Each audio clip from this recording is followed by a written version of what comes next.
Yo, what up guys? It's been a while. Still me, your Tito. It's just that I'm not wearing my eyeglasses today because someone told me that I look better without it. Alam mo naman tayo, oto-oto. So, baka totoo. Baka tsumamba ulit yung YouTube channel ko natin. Umabot ng 1K views ulit itong video na to, hopefully. So for you folks who doesn't know, I do have a YouTube channel. Baka gusto niyo naman i-follow or subscribe with me. I put it down in the comment section below. So check it out yun na lang guys for those who likes action figures, watching some stuff about it. So tulungan nyo ako. And yep, so for today we have Vibration Stars, Kisame. So I think you folks know that Kisame is partnered with Itachi, especially yung mga mahilig manood ng Naruto dyan.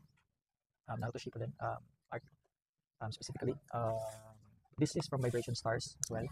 Just like the previous videos that we've unboxed from Akatsuki members. And as you've noticed, the box is different. The color of it is different from the others. Kasi nga, this was the first release. So medyo mahirap umanap ng Kisame nowadays. So nakakuha ko yung first release. And this would be the last piece for my Akatsuki figure. So let's check and find out kung maganda nito. Let's check this out. Let's go.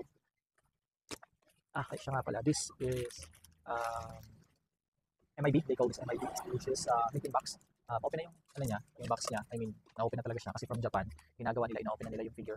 Tapos, tinutupi nila yung box and then they put it in the package or in the shipping box where they can put more stuffs or more figures para makatipid na naman sa shipping. The cost at mas madaming figure sa Pilipinas, kaya ganun. Pero, just so you know, yung plastic, it's still mint in plastic, hindi pa siya open, so it's still good as new.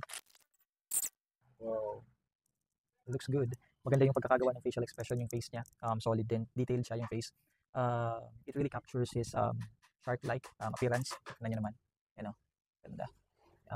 When it comes to the paint job, let's take a look. Yun lang. Meron konting discolorization dito sa part na to. Pero unti lang naman. Well, minimal, hindi naman siya masyadong halata.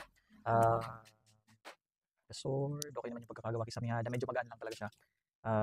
Overall for me, this figures, the paint job, overall it looks good naman for me. It's fine. The figure itself is mas magaan, lighter siya compared dun sa ibang Akatsuki members that we've unboxed from Vibration Stars. I like how he pose, battle pose as well. So battle ready, ayan, napaka-solid, napaka-angas.